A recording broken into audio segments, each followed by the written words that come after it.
Hi everyone, it's Diane with SewBatik. Today we're going to start a new project and it's called the Backseat Babysitter. It's a pattern by ByAnnie Patterns and we're going to feature our 5-ounce batik canvas and coordinating cotton.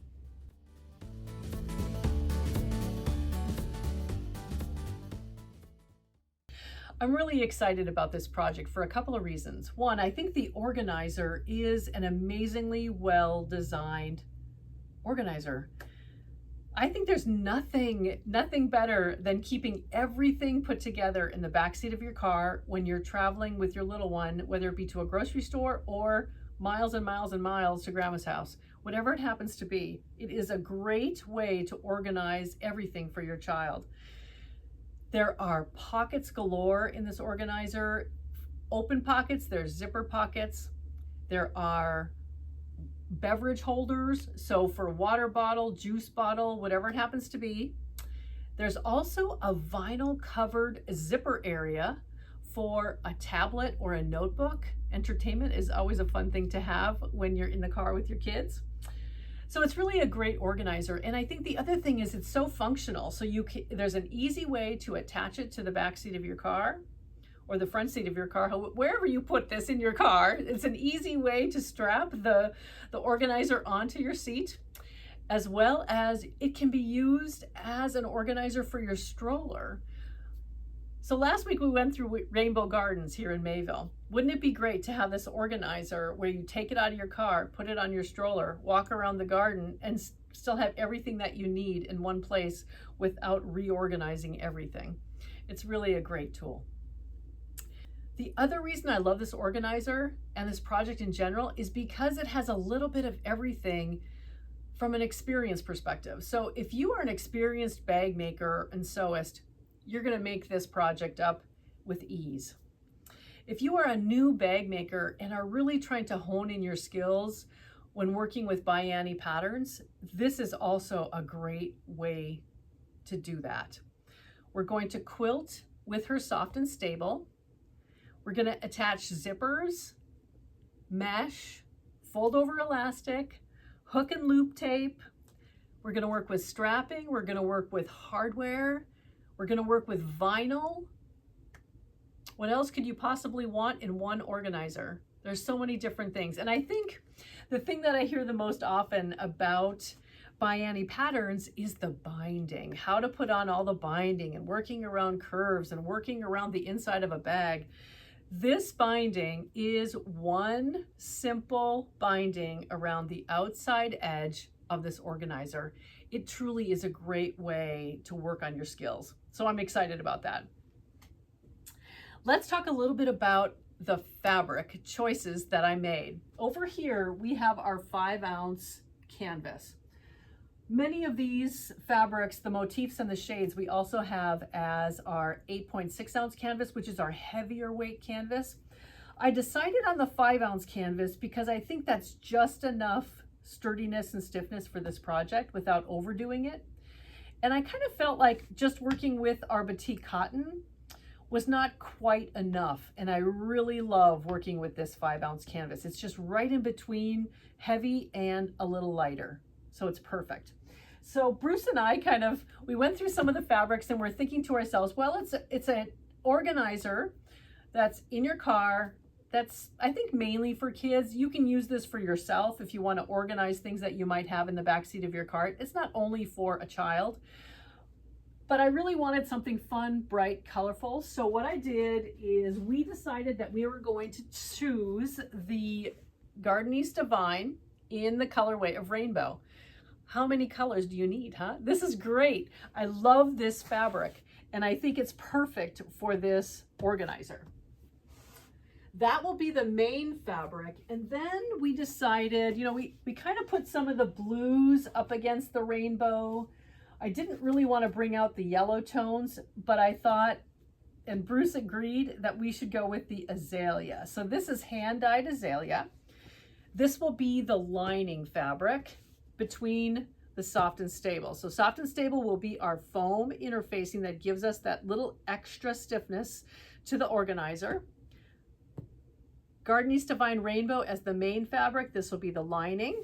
And then we kind of went over to our cotton collection. I'm just going to pull out the fabric that we chose. But a lot of times what I do is I will take one of these shelves with all of, there's 3 different shelves that we have here. And so this is kind of the bright grouping of fabrics. And so we ended up selecting the Phoenix motif in the shade of Ocean Turk. And I think it really brings out the turquoise shades inside that colorway of rainbow. I think it's great. Now you could have gone with any one of these fabrics as a coordinate, but the coordinate fabric in the ByAnnie pattern here is the binding all the way around the bag. I should say organizer, all the way around the organizer, as well as pockets, some of the linings, edges of the pockets where we're attaching the vinyl to the upper portion of the organizer. So it really does need to coordinate and match. And so we went with Phoenix Ocean Turk. Now on our website, when we put this project on the website, you're going to have the option of some pre-selected fabric combinations, or you can select your own. So you can put together any color combination of the 5-ounce canvas for the main fabric and the lining, and then any of all of our, we have nearly 100 different Batik cotton fabrics that you can select from. Let's talk about the supplies needed for the organizer.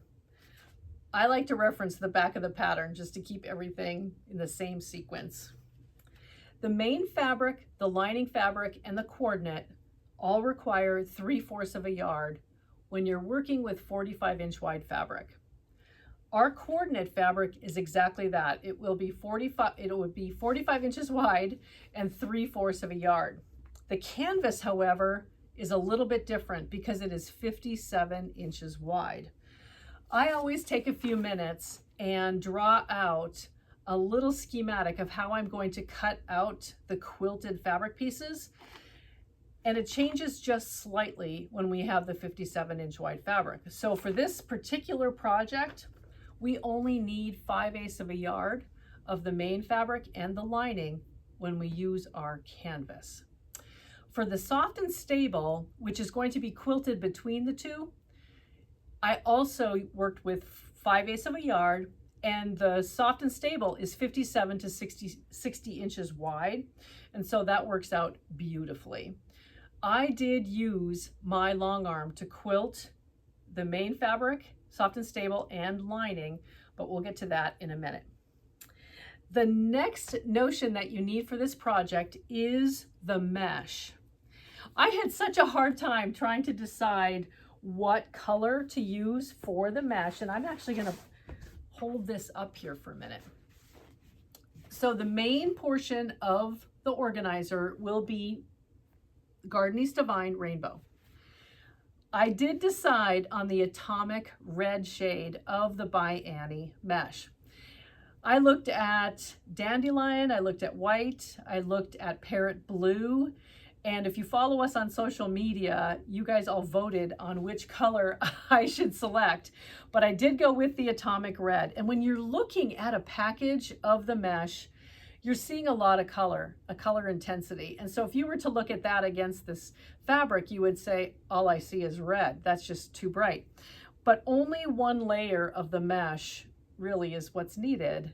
And so it doesn't look quite so dramatic when you're looking at one layer of the mesh. So atomic red was our choice. And for the mesh itself, let me move this out of the way. For the mesh, we need a piece that is 12 inches by 16 inches. The next notion we need is our vinyl. I have a cut of the vinyl here, which is 9 by 11.5. We need fusible interfacing. The pockets themselves that are attached to the zipper get a little bit of reinforcement, and I like to use the SF101. And as you can see, I've cut out all of my pieces already. So this is the interfacing, and you only need about a quarter, not even a quarter of a yard, an eighth of a yard, so about 4 inches or so at 20-inch wide interfacing and fusible interfacing. Now the zippers themselves, I selected the colorway of Parrot Blue. There are 3 different zipper positions in the organizer. 2 of them are single zippers and 1 of them will be a double close zipper. Parrot Blue is my choice. You're wondering, why didn't you select Atomic Red?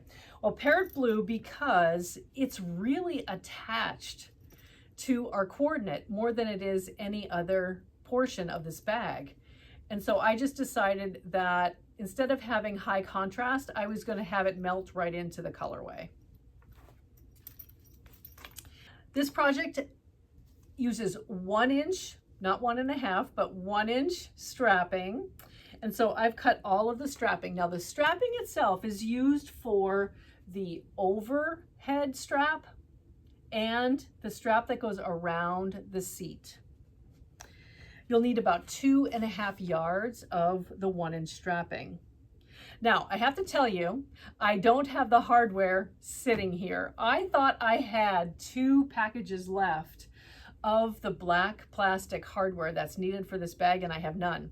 And so I just reordered from Annie, and it's on its way here. So that will have to kind of hold off on, but it requires, and again, these are all 1 inch. So we need the side release buckle, because that is going to snap around the headrest and the back of the seat. We need a wide mouth slider to adjust it. And then we also need D-rings. These are all in one pack. So easy to put in this project kit.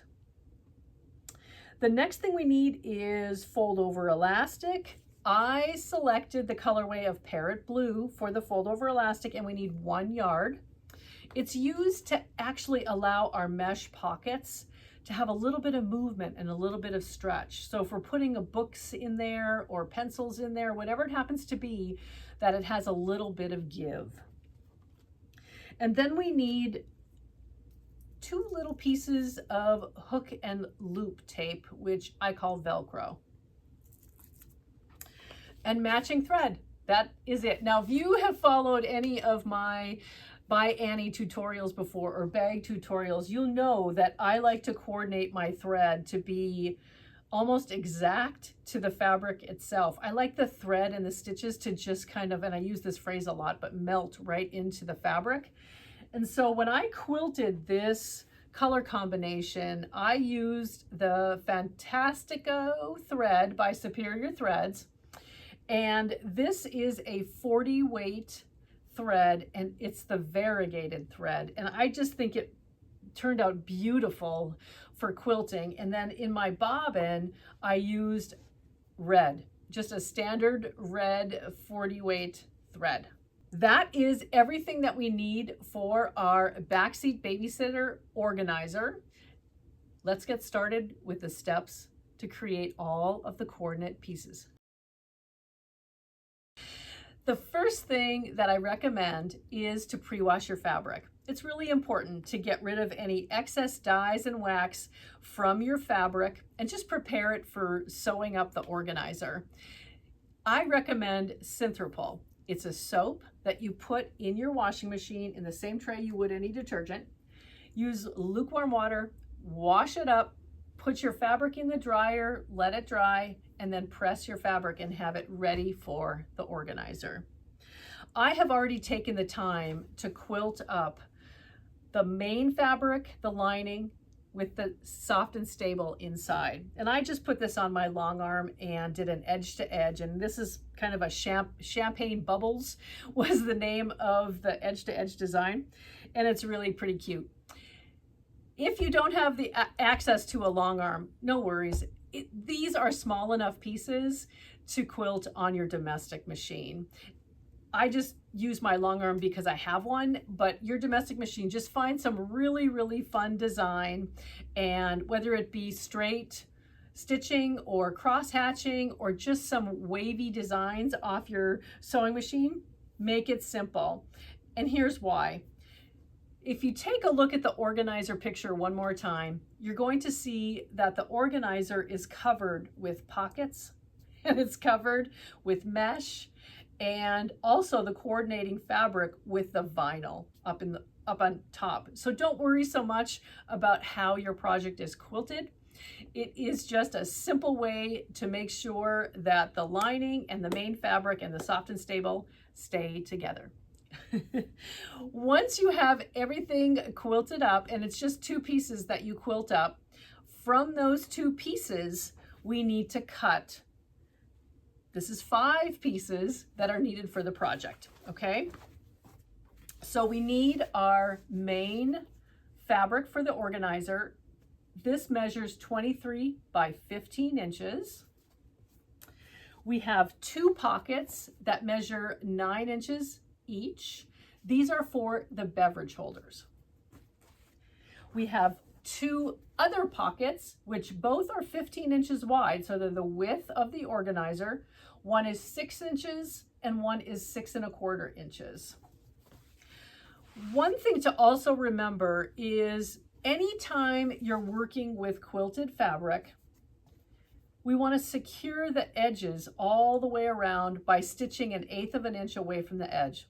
What that does, if you can see, is it actually will keep your main fabric, your lining fabric, and your soft and stable together. So when you, let's say for example, we're going to add a binding to the edge of our quilted fabric, we don't want to worry that the lining fabric is flat. We're going to know that it's flat because we've stitched our 1/8 of an inch around all 4 sides of every one of these pieces. And you'll see that even throughout the project, if we have sewn and cut or cut something away from the quilted fabric, we're going to go back and we're going to stitch that 1/8 of an inch away from that curve or edge or new cut to make sure that the quilted fabric stays together. So make sure that you've quilted and cut out all of your quilted fabric pieces. I have already cut out all of the coordinate pieces that are required for this organizer. Definitely follow the layout that Annie includes in her pattern. First, cut the straps. Fold your fabric in half so that you're working with, a folded 45-inch wide piece of fabric. Cut out your 2 strap pieces, and then you have remaining. And I always work from largest piece to smallest piece. So the second thing I always cut out is our binding. So we have our 2 strips, then we have our binding, and for this project, we need a 15-inch square. Once that's cut, I take each one of the components that are needed from the coordinate fabric, and I line up each one of those pieces. Now let me tell you what I mean by pieces. On the back of this pattern, you're going to see all of the labels. Each one of these labels is one cut of fabric, of mesh, of whatever the notion happens to be. So make sure you're following each one of these. And what I do is I will take all of the coordinate fabric pieces together. I lay out each one of these labels on my table. And so there are, I don't remember how many different cuts that are 2 inches by 7, 2 by 7, 2 by 3 3/4, 2 by 3 3/4, 2 by 8 1/2. So what you're hearing there is a constant, which is 2 inches. So I then cut strips that are 2 inches and then cut those apart, largest to smallest. By doing that and by using that technique to cut out all of my coordinates, I end up with a really good piece of fabric left over that I can use for a future project. So just give it some thought before you start cutting each one of the coordinate pieces out. kind of plan out your strategy for how you're going to use your fabric really efficiently. The binding is a bias binding. So with a long ruler and your rotary cutter, cut through the diagonal of our 15-inch square.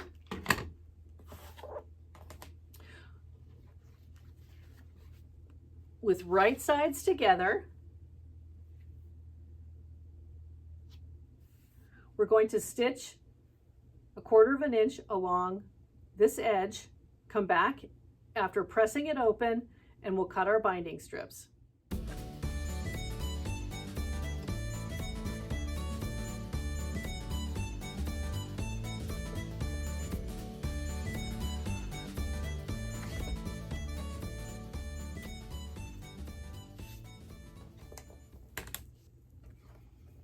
With our ruler and rotary cutter, we're going to cut 4 strips that measure 2 1/4 inches each.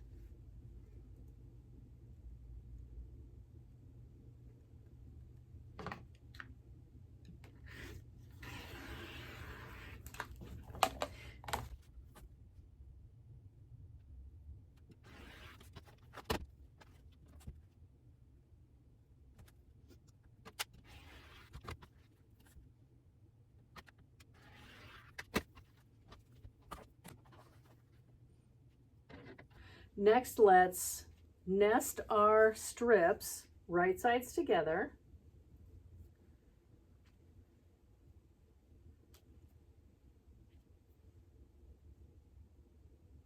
And then we'll stitch our seam allowance, which is a 1/4 inch. Flip the next one over, right side up to right side.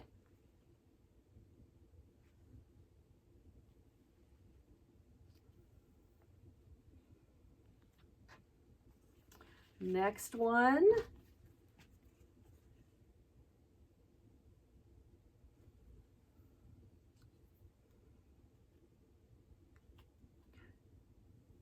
Quarter inch seam allowance, press open, and then we'll be back.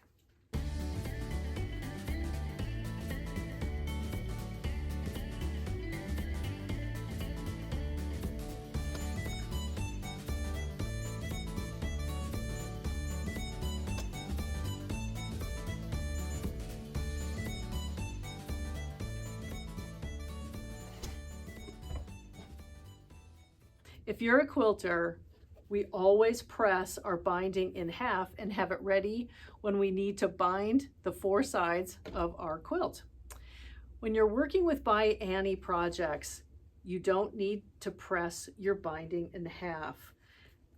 Simply pin your binding in place in a couple of places along the long edge of our binding. When we attach the binding to the outside of the organizer, we really want the binding to move with the edges of the organizer, and so it really helps finish the binding in a really nice, smooth way if it's not pressed in half before we attach the binding.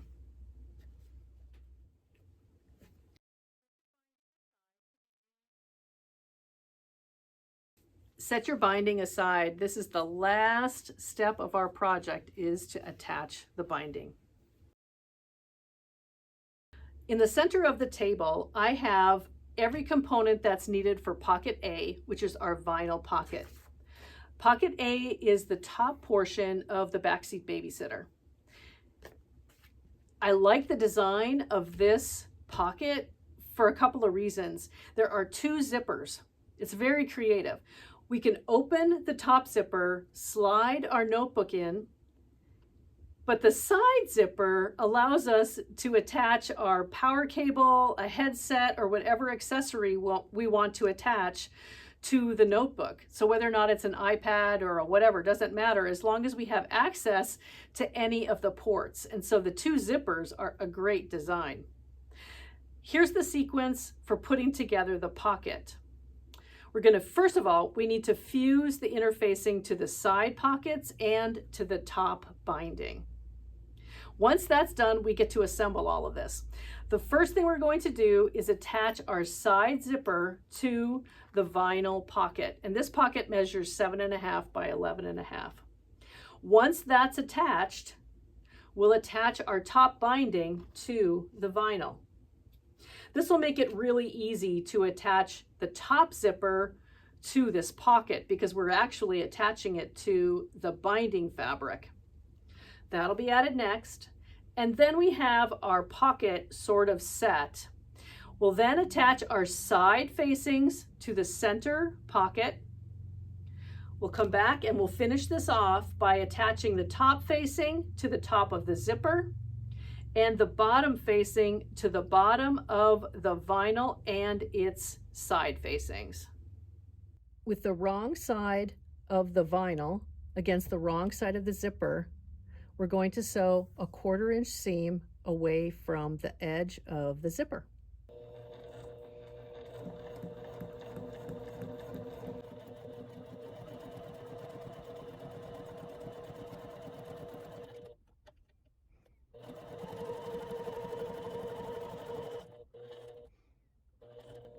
I stitched past the edge of the vinyl to make sure that everything is secure. Next, we need to finger press the zipper flat, and the vinyl now is inside the edge of the zipper tape, and now we need to just edge stitch along the very edge of our zipper tape, securing the vinyl inside the edge.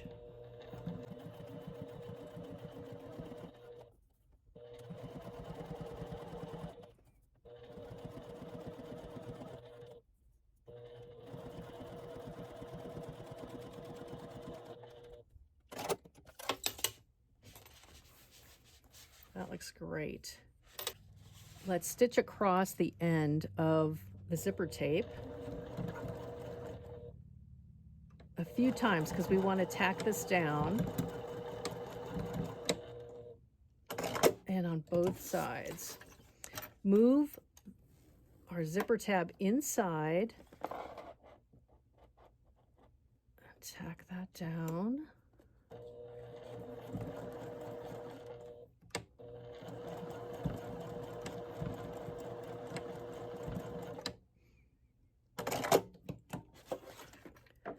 And we want to cut the zipper tape flush with the edge of our vinyl. There we go.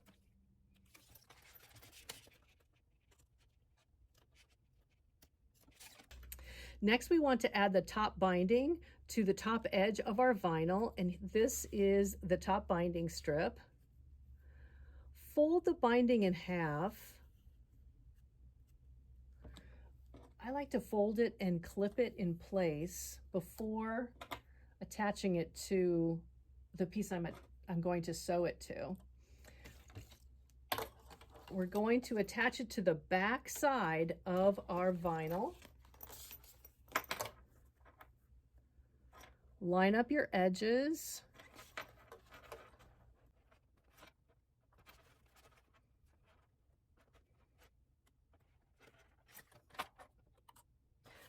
And again, a 1/4 inch seam allowance.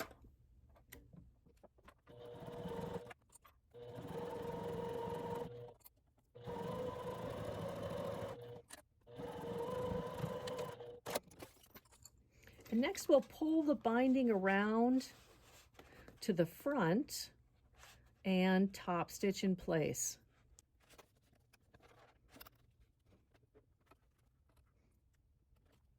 This is actually a great time to use the stiletto that Annie has on the market. It's a stiletto that you might have, but I really love the ByAnnie stiletto.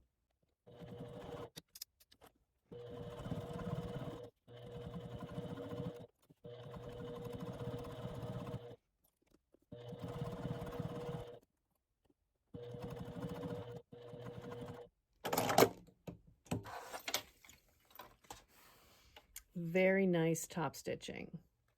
Next, we're going to attach the long top zipper to the binding edge of our pocket.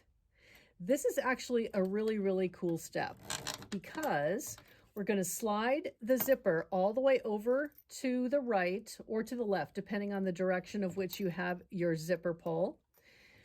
Line up with right side facing up on both the zipper and our pocket. We're going to line up the bottom of the binding right along the edge of the bottom of our zipper tape. And what we're going to do is top stitch along the upper fold and then again right on top of the other top stitching when we attached the binding to the vinyl. There is an easy way, I should say easier way, to do this by using Annie's double-sided basting tape. Since we're working with vinyl and we have right side on top of a zipper, it really is a great way to use this basting tape. I'm going to flip this pocket wrong side up, take a little strip, I shouldn't say a little strip, I'm going all the way across, attaching the basting. I probably wouldn't need to go all the way across. You could use 3 short strips just to attach it because we just need to stick it to the front of the zipper.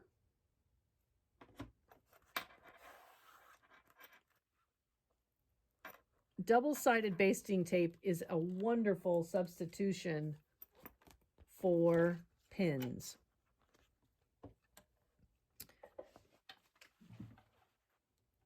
Center this on the zipper tape. We shouldn't see any of the zipper tape underneath the lower edge of the binding. I'm going to hold this up so you can see what I mean. Do you see that? So now we're going to top stitch along the upper fold edge and again on top of our previous stitching.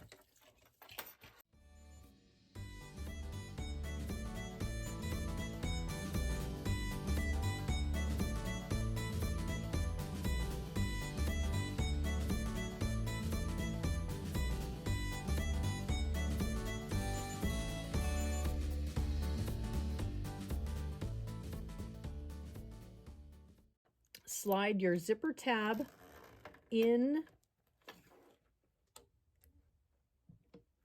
sew a back tack, back and forth a couple of times, and then we're going to cut our tape even with the vinyl.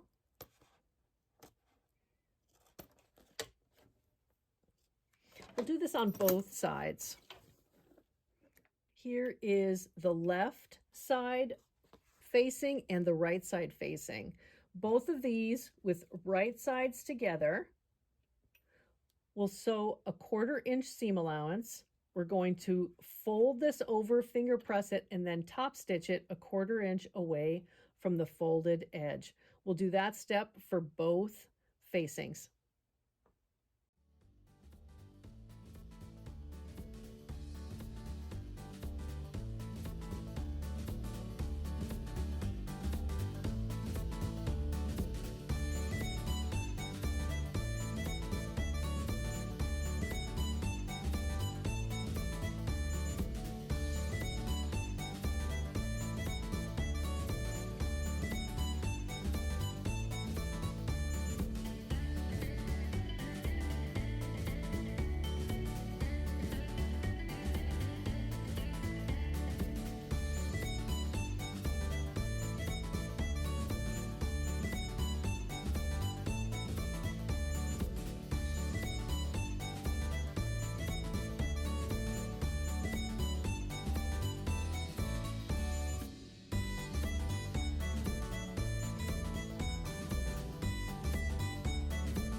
In the same manner, we're going to attach the top facing and the bottom facing.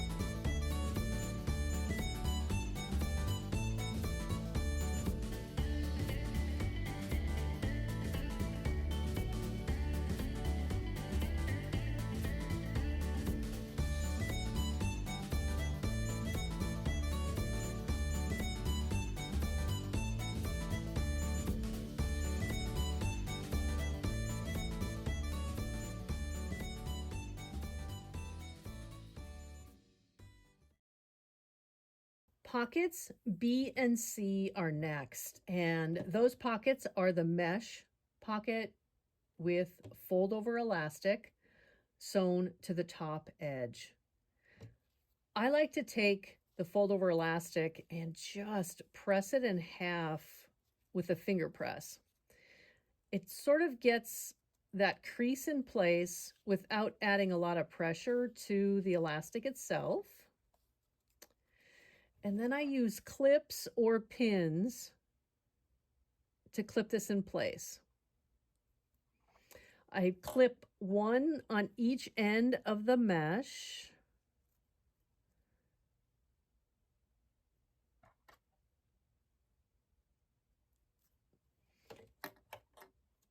Fold the fold over elastic over the top of the mesh and clip in place.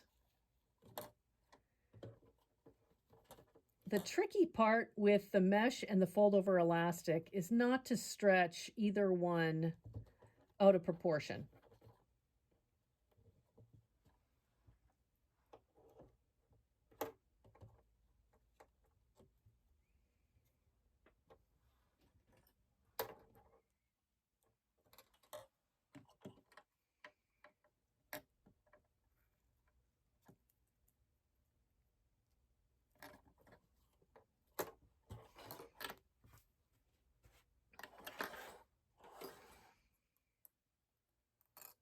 This is when I really like to use the stiletto.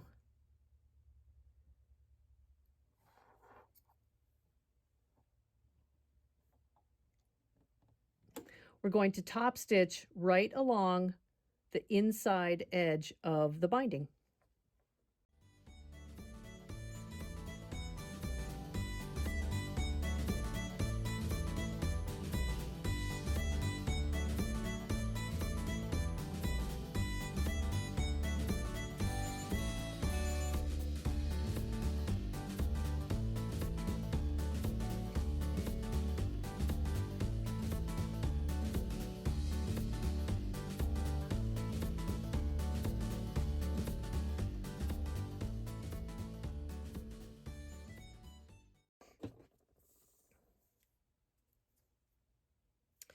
Follow that same step for the second mesh pocket. Pocket D is next, and pocket D is a quilted fabric pocket with a cotton binding. Much like the mesh with the fold over elastic, we're simply going to bind one edge of the quilted fabric. Fold your binding in half.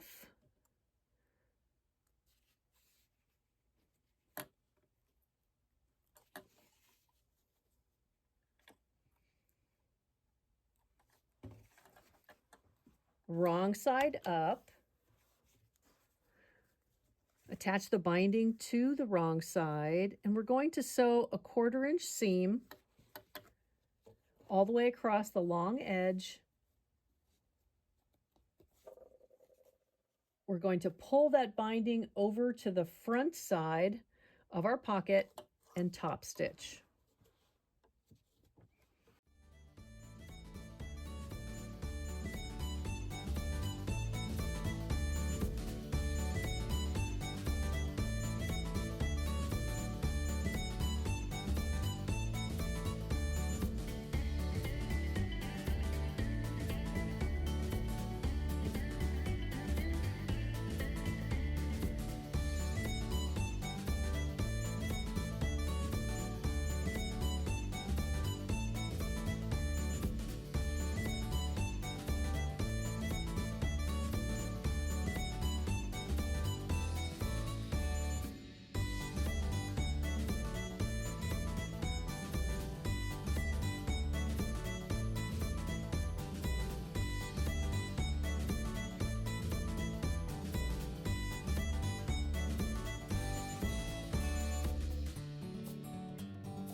Pocket E is the next pocket, and this is from the quilted fabric. We have a zipper we're going to attach first to one long edge, And then we're going to attach the binding to the other edge of the zipper.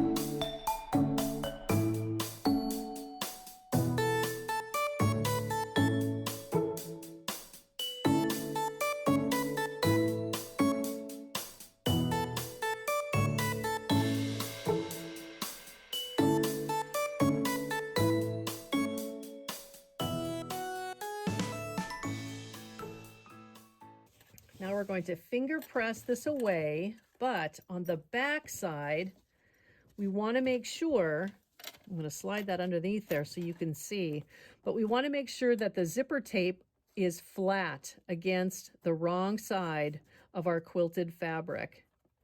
So finger press this in place. And if you would like, use the back flat edge of your stiletto. That really helps.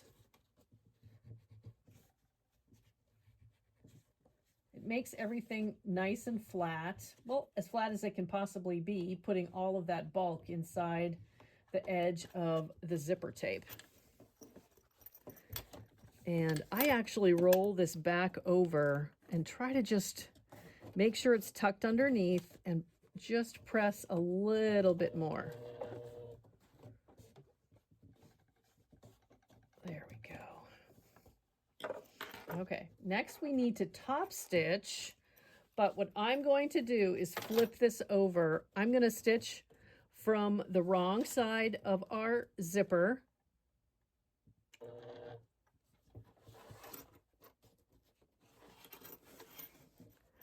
Right along the very edge of the zipper tape.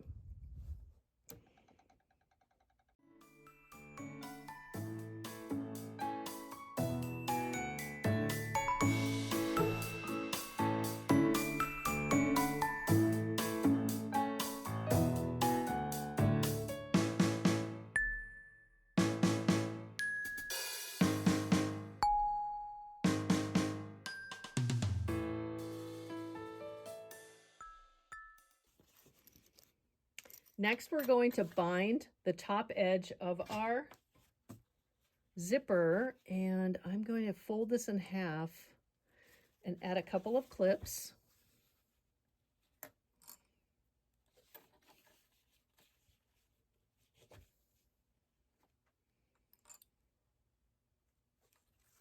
Wrong side of our zipper. And then we want to make sure that the binding is lined up with the quilted fabric on either side.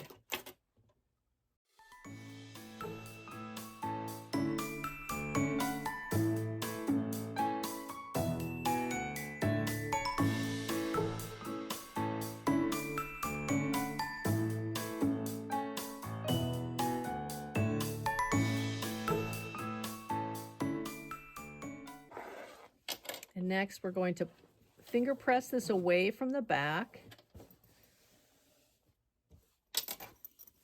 Pull it around to the front, covering that seam allowance. I use a little bit of clips along, a few clips along the way here. And then we're going to top stitch.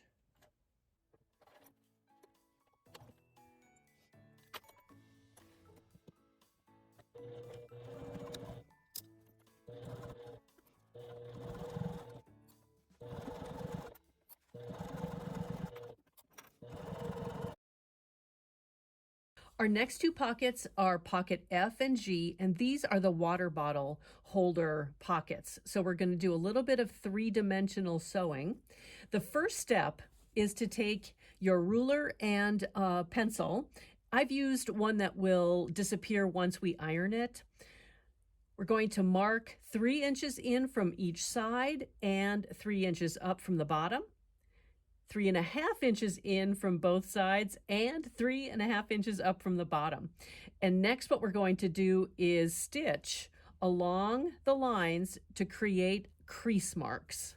This is a really, really great way to add flexibility to quilted fabric. And the stitch lines are going to be the 3.5 inch markings. Let me move this away.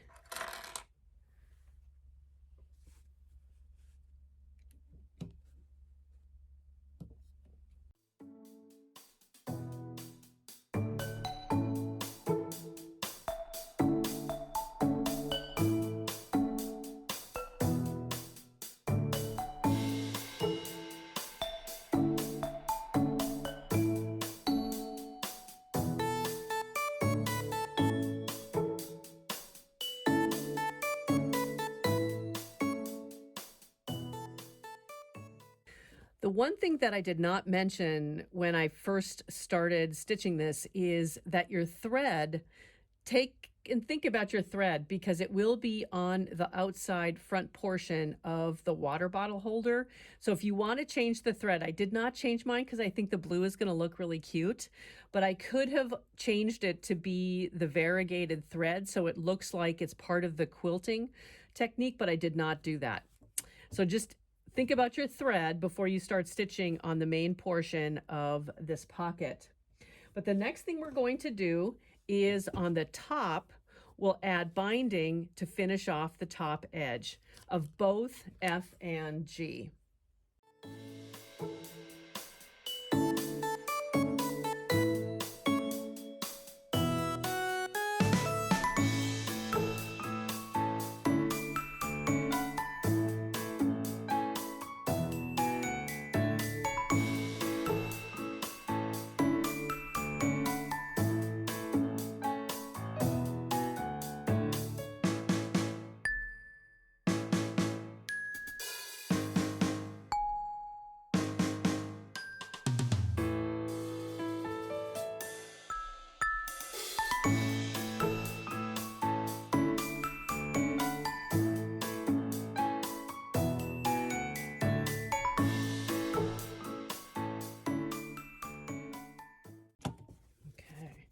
So that one's done, and we do the same thing for the second pocket.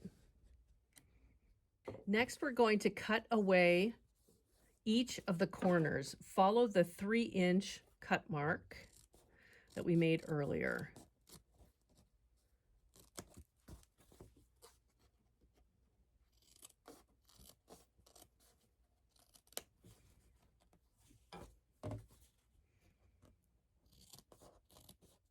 Do you see my little pin holder? This is cotton fabric with soft and stable on it, and this is the corners from a prior project. So what I did is I put 2 pieces of quilted fabric with soft and stable and used my serger to go all the way around, and now I have a pin cushion. So use these little guys. They're so easy to make either pin cushions for wherever you sit, by your sewing machine, on your cutting table, wherever it happens to be, but definitely use these little guys. Our next step is to make this 3-dimensional. So let's put letters on each one of these sides. This is A, this is B, this is C, and this is D. And what we're going to do is with the right side out, we're going to fold this so that A is touching B and stitch a 1/4 inch seam. And I'm just going to flip this over.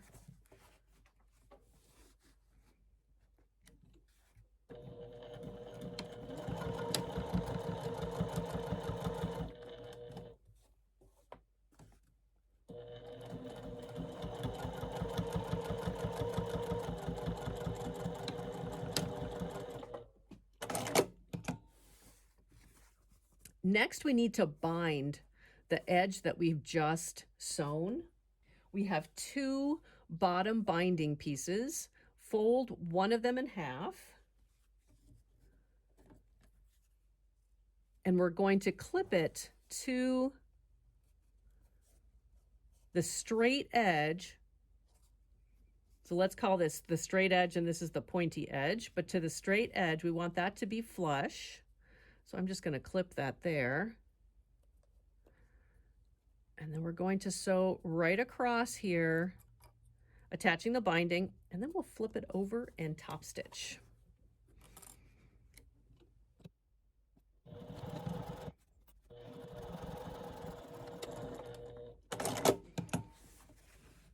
Take this, we'll flip it over. I'm going to clip that in place.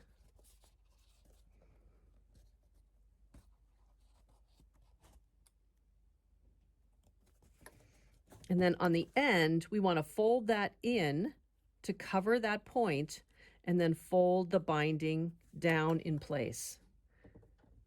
It takes a little bit of finagling, but just work with that a little bit so that everything is even, just like that. And use your clips to put things in place. And I actually will use my stiletto to tuck that one little spot underneath. And then we'll top stitch along this edge.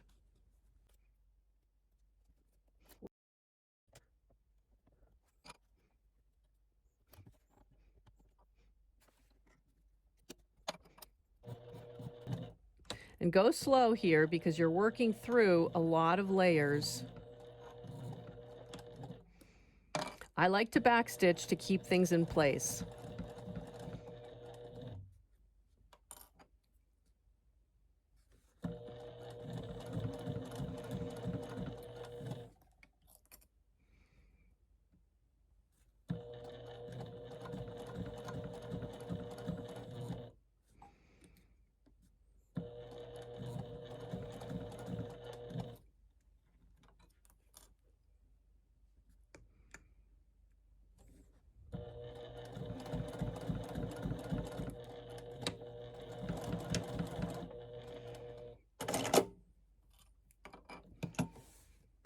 Okay, I'm gonna clip my ends, get rid of all those extra threads.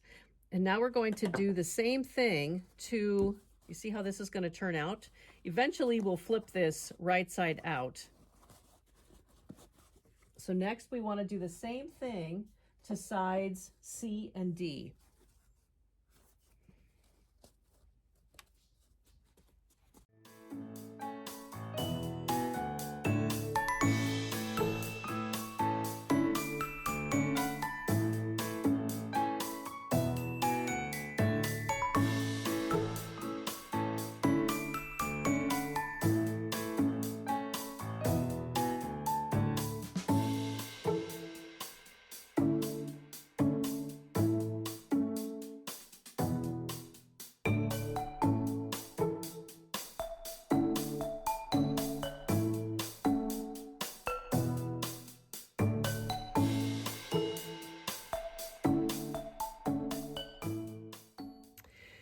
We're still working on pocket F, and this is the lining side of the pocket.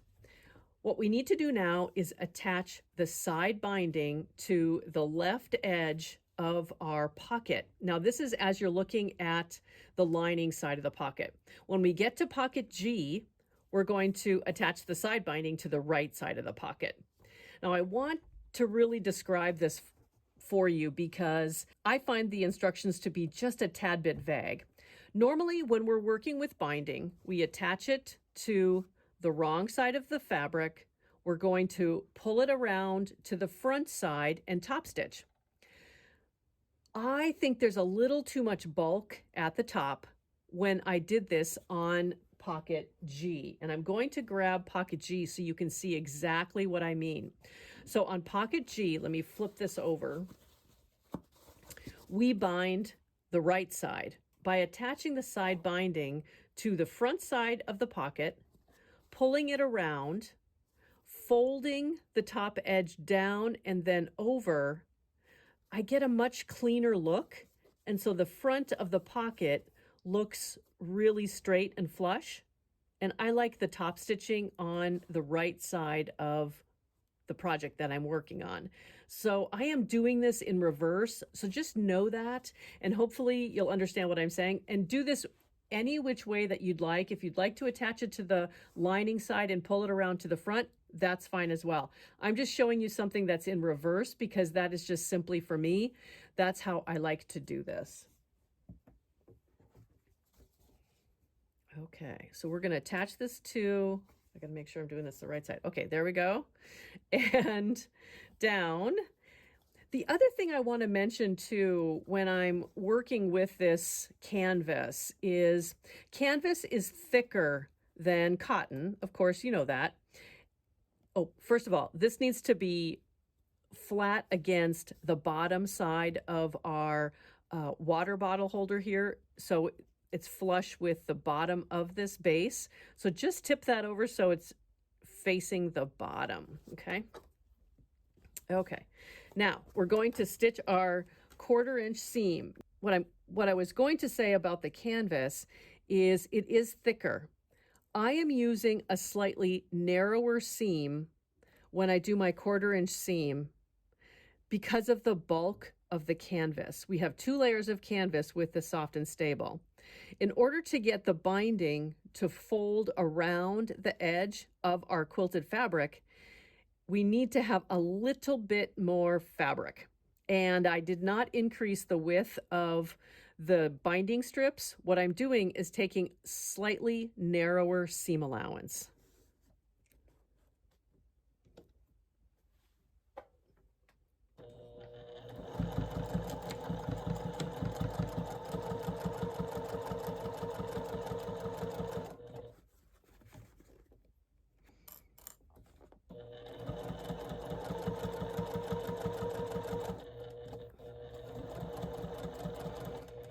And when you get to the seam down here, go really slow because we're going through several layers of soft and stable, canvas, and cotton. Just go a little bit slower. And I did not mention when we started the video that I am using a size 14 needle. I think I could get away with a 12, a size 12, an 80-12. But every time I work with canvas, I just start automatically with a Schmetz top stitch needle that is a 90-14. Okay, so now what we're going to do, you see the seam is slightly narrower. Now what we're going to do is fold this down and pull this across. And I'm just going to put a clip right in there. But you see how nice that looks on the back, and it finishes beautifully on the front. That's why I attached the binding here to the front of our quilted fabric and then pull it behind, because otherwise we would have this extra layer of bulk on the front side of our pocket.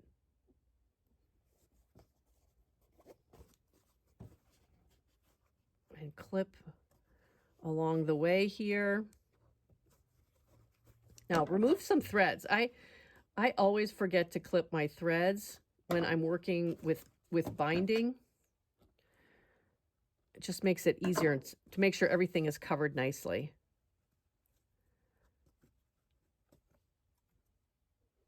Right there. Okay.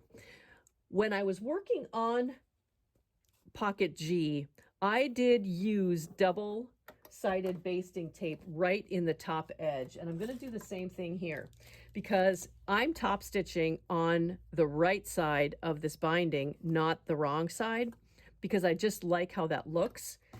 So I'm going to use some basting tape, and I just need a little piece. And I'll show you what I do.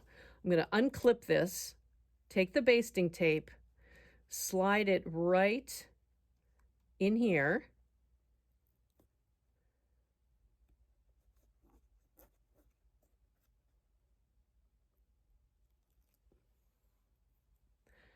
Fold this back down so that everything is level.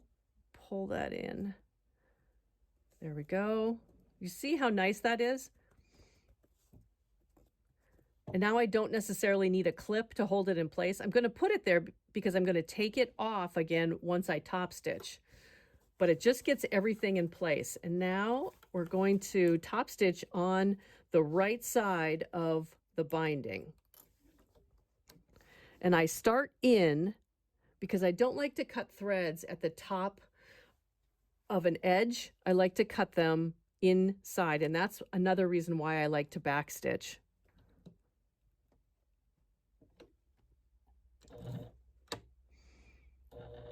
And go slow. We're working through a lot of layers.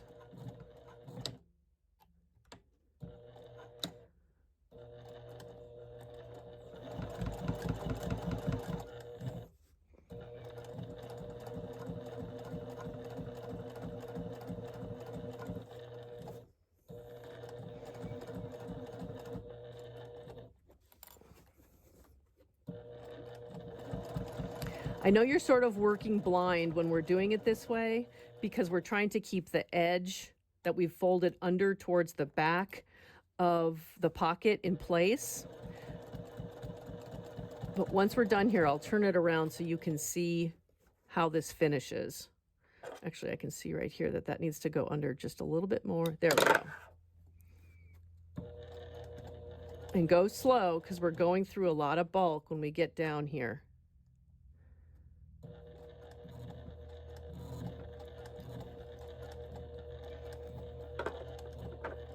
And backstitch, keeping it in place.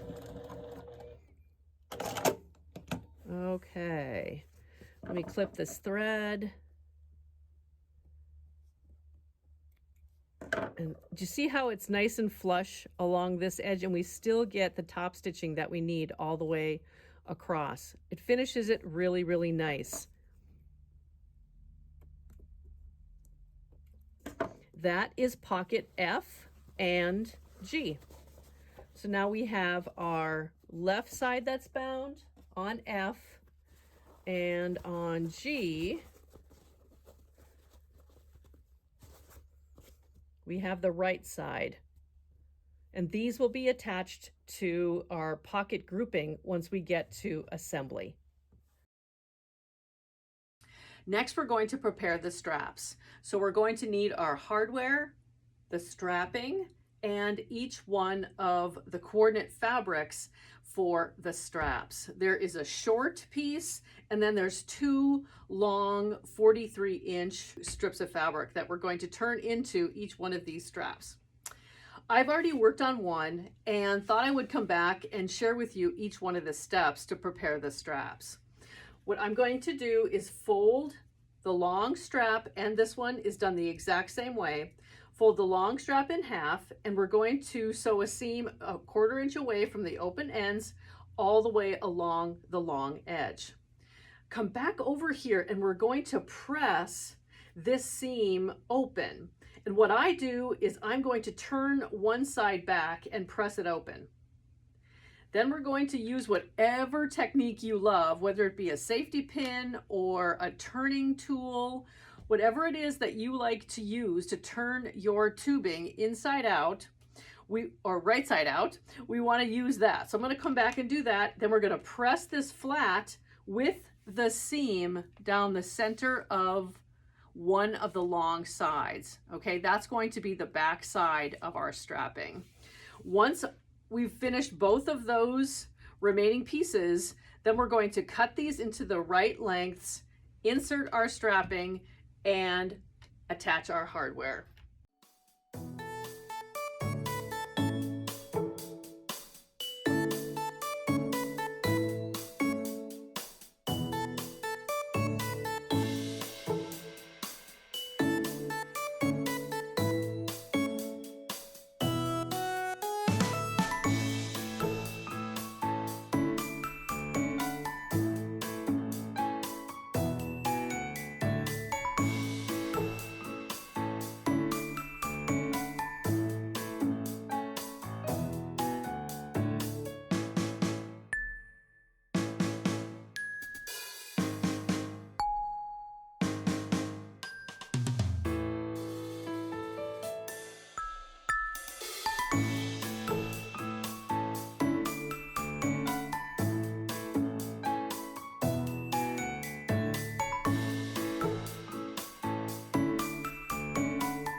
One of the straps is going to be the long strap, which goes around the bottom.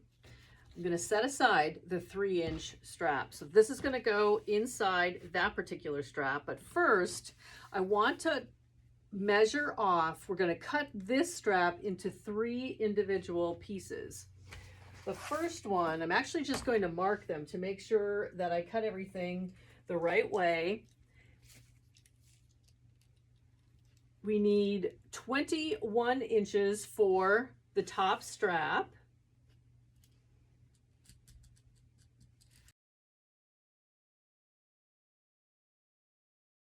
We need 2 11-inch lengths for the stroller straps.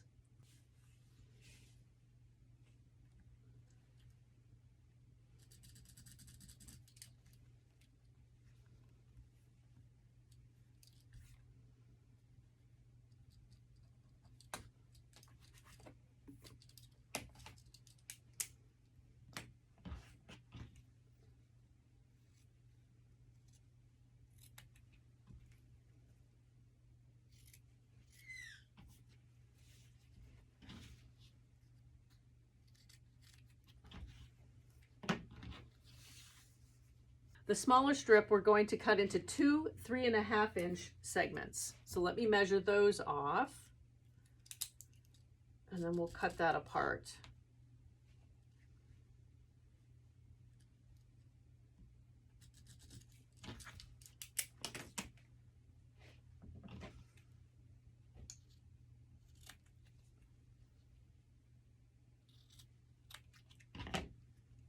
Next, we want to insert the strapping into each one of our casings. And for the long strap, the easiest way that I can see is to use a pin. And really, I take a pretty good chunk of strapping to put inside that pin. And then simply push it through.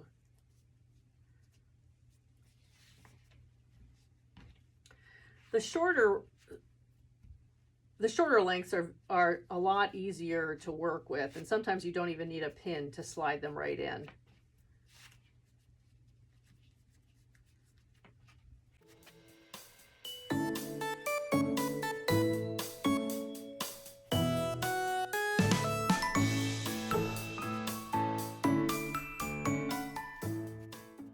The strap will go inside the casing. Leave a 1/2 inch on either side. On one of the short ends, we want to tuck the fabric inside so that it has a finished edge. I'm going over to the sewing machine, and I'm going to top stitch 1/8 inch away from all 4 sides. Let's add the hardware to strap A, which is the bottom strap. We're going to need a wide mouth slider and our side release buckle. The first thing we're going to do is attach the wide mouth slider to, let me see here, the finished end of our long strapping. So let's take this, and we're going to, with the seam side, actually I gotta flip this around, the seam side down. We wanna see the nice side up on top. Insert the finished edge of our strap through the first opening, and then over the middle bar and down through the second opening. Now we're only going to need about 2 inches of the strapping to hold this in place. So pull your strapping against the wide mouth slider so that it gets as close to that center bar as possible. And then I just use my grids here to pull it back about 2 inches or so. This is a pretty long strap, so it doesn't need to be precise, but I like about 2 inches. Now I'm going to go over to the sewing machine and stitch this in place. You can be as decorative as you would like to be, but simply stitch along your top stitch lines, make a box, and if you'd like, put an X through the center. I will be right back. Next, we're going to turn this over so that the wide mouth slider is on our left and the seam is facing up. And we're going to use the side that has this, the male side of our side release buckle. Position the unfinished end through B, which is the first opening on the right. Go down through A. So we're hugging the center of the clasp. And I'm going to push this through a little bit further here because we need a little bit of extra space on this side. Now we're going to take our wide mouth slider, go in through B, which is the right side of the wide mouth slider, and we're going to go down through what's considered A, if you're reading Annie's pattern, which is on the left side of the wide mouth slider. So we no longer see our seam. The seam is actually on the inside of this completed strap. We're going to leave a couple of inches over on this side, and until we attach this to the organizer, we're done with the bottom strap. So I'm just going to set this aside. The next strap we're going to prepare is the top strap. Actually, for sake of time, what I'm going to do is I'm going to prepare the straps for each one of the remaining sets.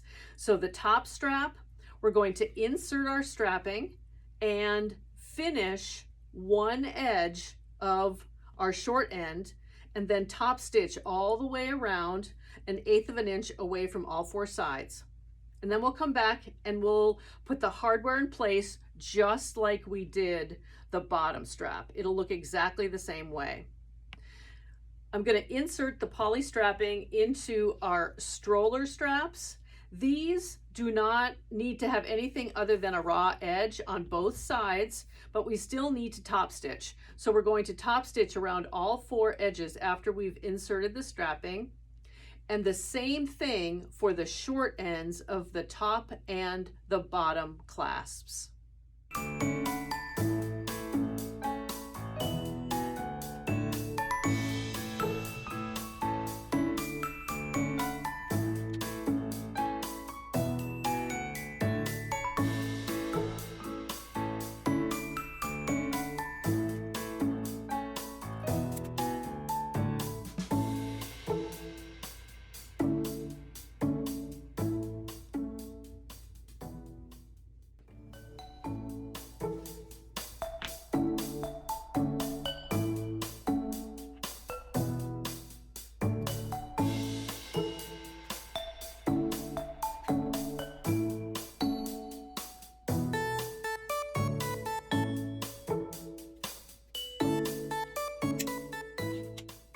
The stroller straps are pretty easy to do. I have already done one of them.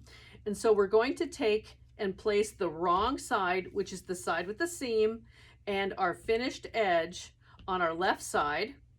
We're going to take a tape or a little ruler here and a marking pencil, measure in from our finished edge 1/4 of an inch, draw a line, 4 1/4 inches, draw a line, and then I'm also going to draw the lines on the other side, even though it's not exactly the same step as what's in the pattern. But we're going to measure in 1 inch from the unfinished edge and 1 1.25 inches. Now flip this over because we also want to make a mark 1 1/4 inches on the right side of the strap. Now we have all of the markings in place. We need our hook and loop, which is the Velcro. This is the hook side, which is the really rough side. Actually, I want to straighten this out just a little bit. These should measure 3.5 inches. There we go. This is positioned right at the 1/4 inch mark. Now, in order to keep this in place before we top stitch, I love using the double-sided basting tape. This is a great use for the basting tape. There we go. take off the white paper, and then we'll position this right in the center from top to bottom along that 1/4 inch mark and press this in place. I'm going to position the loop side, which is the soft side of our hook and loop tape, right at the 4 1/4 mark.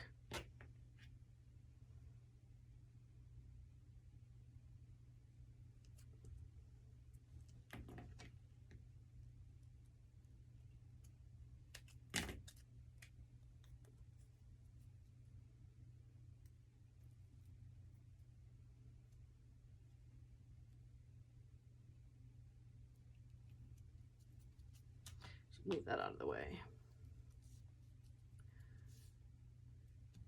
We're going to go over to the sewing machine and top stitch along all 4 edges of each one of the hook and loop. Then we're going to come back and we're going to insert, actually I'm going to take this over to the sewing machine. We're going to insert our D-ring so that the D portion of our ring is on the top side or the right side. Pull this around, and our goal is to match the 1 inch marking to the 2 1/4 inch marking. So we're really making that super tight. I'm going to put a clip here to keep this in place. Okay, and then we're going to top stitch following our 2 1/4 inch mark on the right side of this strapping. The last portion of the straps that we need to prepare are the female ends of each one of our side release buckles. Now we've already prepared the straps for this attachment. So what we want to do is, with the right side out, insert the end through our opening and just stitch across the end 1/4 inch or 1/8 of an inch away from the end, because this is going to go into the side seam of our organizer. Once we've stitched across the end of this, we are ready for assembling the entire organizer. So I'm just going to jump over to the sewing machine, stitch across here, and come back, and we'll get organized with assembling each one of the pocket combinations and then attaching the pockets to the main portion of our organizer. Now we get to start assembling each one of the pocket groupings. There will be 3 before we attach it to the main portion of our organizer. This is going to be pocket unit B through D. So we're going to take our quilted fabric that measures 15 inches by 6 inches. This is pocket D. And take your, I've already marked this, but take your ruler and marking pencil, measure down 1 inch and draw a line all the way across the full width of our pocket. Measure in 4 inches and draw a vertical line. Measure in 7.5 inches, which will be the center of our pocket. So if you are not exactly center with the 7.5, make sure that you're center with the sides of your pocket. Draw another vertical line. We're going to then take our mesh portion of the pocket and line it up right at that 1 inch line. And I'm going to use, I think I'm just going to use a couple of pins just to put this in place across the top.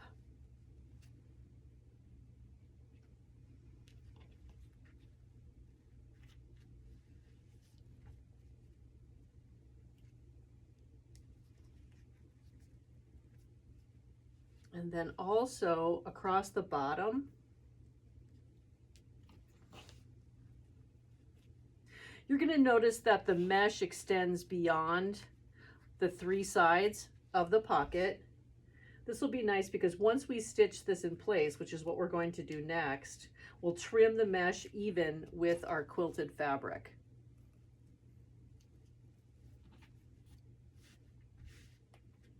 Now, before we go to the sewing machine and stitch this down, I can barely see my 7.5 inch line, and that is actually a stitch line. So I'm going to measure in one more time, 7.5 inches from the edge, and draw a line. I think it'll stay on top of the mesh. That'll be great, because my pink pencil here is barely visible below the red mesh. Next, we'll go to the sewing machine and stitch 1/8 inch away from the 3 edges. Back tack when you start, stitch down, over, stop right at this center line, pivot and go up the center to the top of our fold over elastic, turn it around and go all the way back, go across the bottom and finish with a back tack over on the left side of our fold over elastic. And this pocket will be in place. Now, before I go on to the next pocket, I wanted just to jump back to this pocket and let you know that we did mark a 4-inch line. I'm going to use my chalk one more time and put that line back. It's going to be used in a later step, but I want to make sure that it's visible on top of the mesh, just like I did the 7.5 inch line. And now I'm going to flip this over and use my ruler and a rotary cutter to cut away the excess mesh. And now this pocket is ready. I'm going to set this aside for our next pocket grouping, which is pocket C, E, F, and G. So I'm going to grab this pocket. Everything's called a pocket. So the next thing we're going to do is place our marking positions on the front of our pocket. The first line we're going to draw, I'm going to move these zipper tabs out of the way, is 5 inches up from the bottom. Draw a line. And actually, I am simply going to use my chalk. There's so many colors in the rainbow Gardeniste Divine motif here that I think it's better if I just use the white chalk. The next line we're going to draw is 4 inches in from the left side, 7.5 inches in. Again, make sure that we're working with 15-inch width, so 7.5 inches in, which should be our center.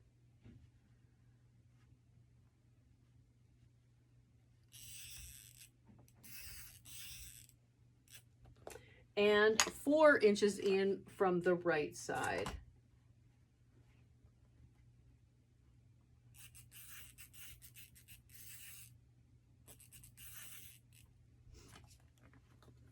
Just like we added the mesh to the last pocket, we're going to do the exact same thing.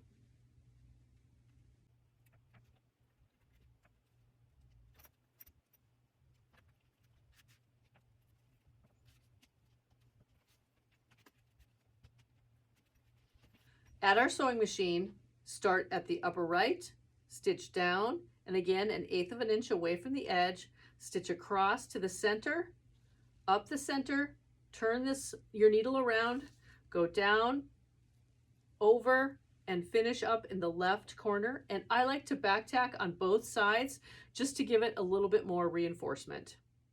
The mesh is attached, and I have already cut away the excess mesh from around the 3 sides. Next, we need to grab both of the beverage pockets, F and G. Now, this is where the 4-inch markings come into play. We want to take our cup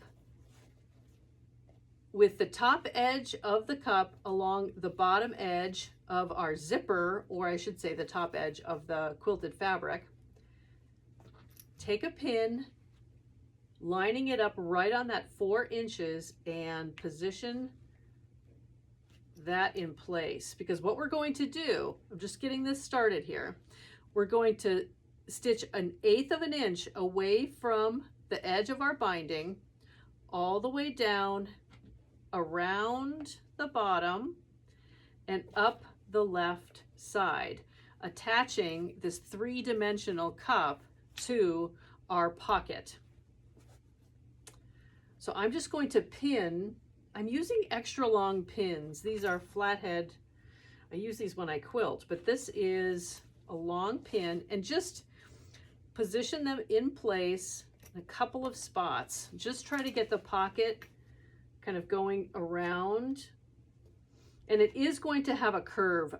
I don't believe that there's any other way to get this pocket in place than to have a curve around the edge. And I'm going to clip that using a clip. And then I'm going to take this and position the upper left corner of the pocket. I'm sorry I'm moving this around a little bit, but I want to make sure you can see how I'm putting this all together as well. And I'm going to use clips on the outside, lining this up. And again, down the side. This is probably the most complicated portion of attaching the pocket or creating the pockets themselves. So I'm just going to put another clip right there. Some of this we're going to mold as we go around the pocket. Grab that from underneath there and put a clip right at the bottom as well. So again, we're going to do a top stitching 1/8 of an inch away from the edge of our binding. So you'll end up with 2 lines of stitching. And now go slow. This is pretty thick. So we want to make sure that we're going slow, creating a really nice stitch all the way around. And then we're going to turn this, keeping, what we're going to do is keep this flat along the bed of your sewing machine, turning, going around, turning one more time, keeping this flat and going up the left side of our pocket. Once we're done with that, we're going to do the same thing with pocket G, attaching it in a similar fashion, just reverse, mirror image, down, around, and up. Well, I guess on this side, I'm going to go this way, to be honest with you, because that is the easiest way on a sewing machine. This way, we're going to go down on the right side and swing up on the left. Okay, let's go to the sewing machine and see how we do.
There's the inside of our pocket.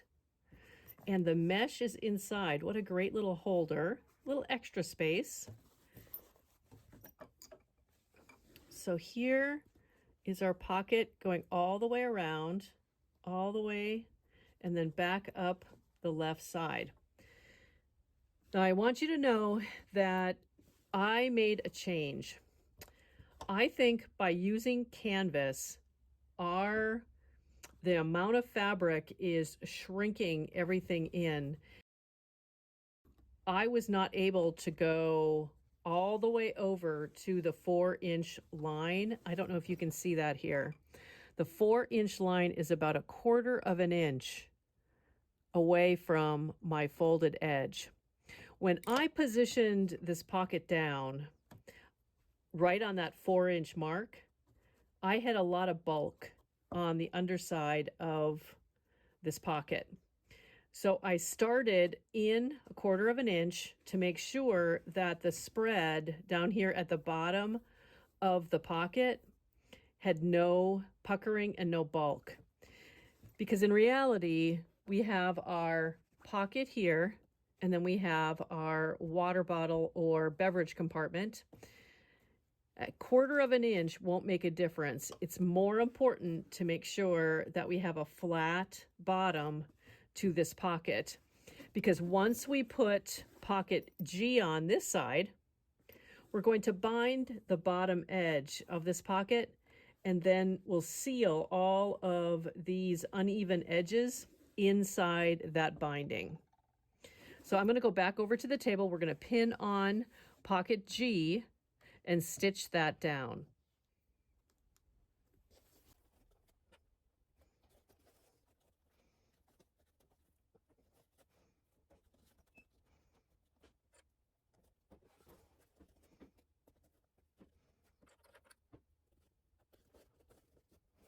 Again, we don't want any bulk on this side of the pocket. So if I measure up from that pivot point to the top, I am in from the 4-inch line by about 1/4 of an inch. So it's very even from the F side pocket to the G pocket. So now I'm going to pin this side in place, and then we'll start sewing.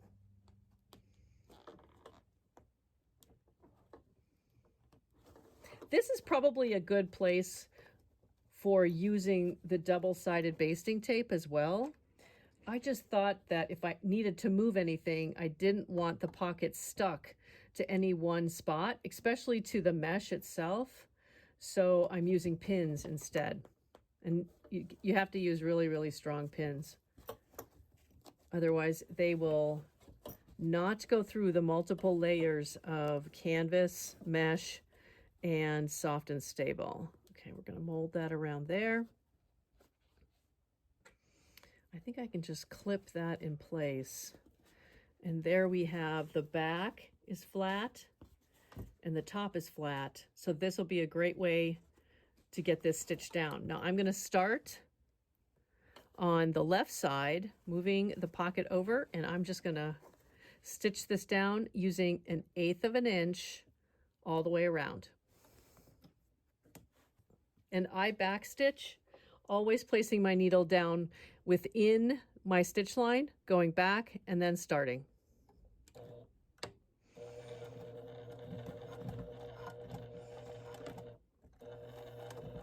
Now this entire side will be inside the binding.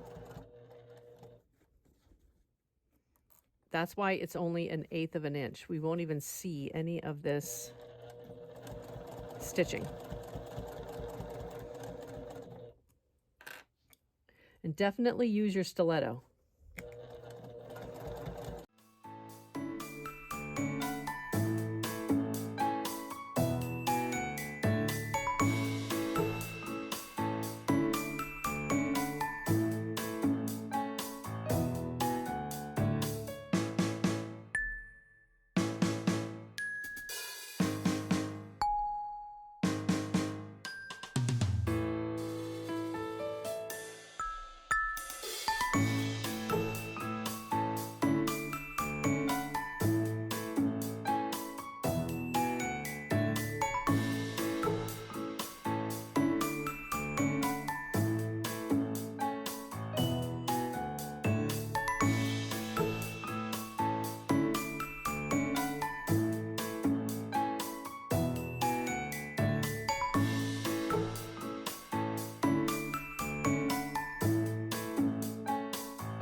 Now, 1/8 of an inch away from the edge of our binding.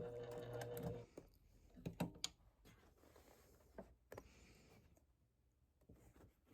going to flip this back over without pulling it.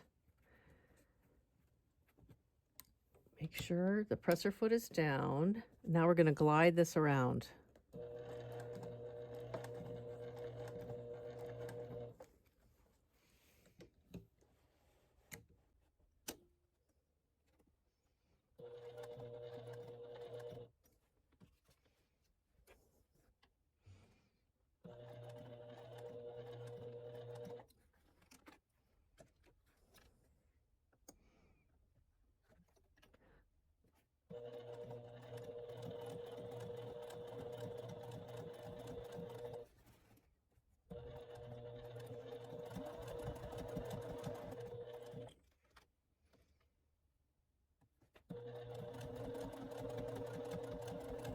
Now slow down at the end because we've got a lot of layers.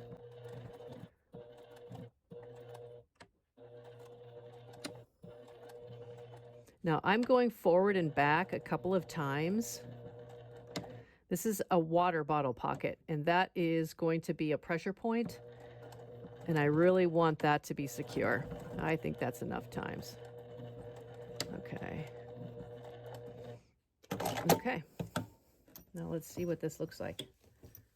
Okay, so now we'll pull that back out, and we have our 2 stitches, and this is secure, and it looks good. Phew. I decided to stay over here at the sewing machine and went to get the binding that goes on the bottom of our pocket assembly. Position this on the back side of your pocket. Now I'm going to trim off any of this excess binding from the top so that it is completely flat and straight across the bottom, because we want the binding, when we flip it forward, to be even all the way across, because this is going to be the front of this pocket with a nice bound edge.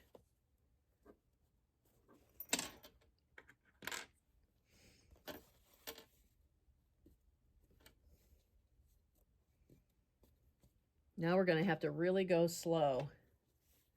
Actually, I'm going to clip this other side too. Make sure that there's no extra fabric in there. Okay, there we go. Now, we want to keep this as flat as possible against the bed of the machine. So really scrunch in that pocket.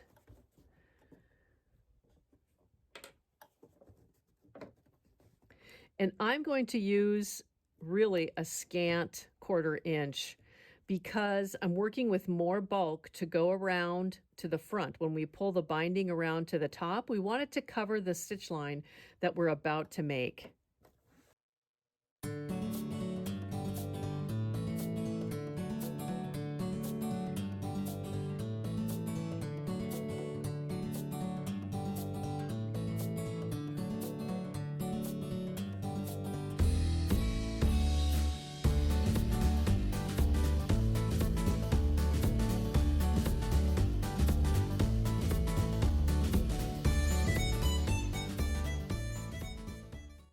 Make sure that we caught everything nicely.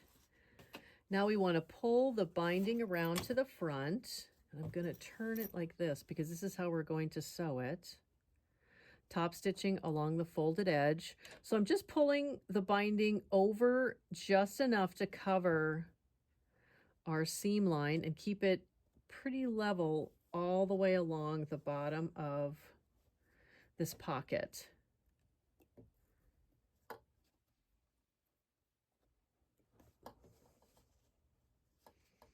But this is going to finish it off very nicely.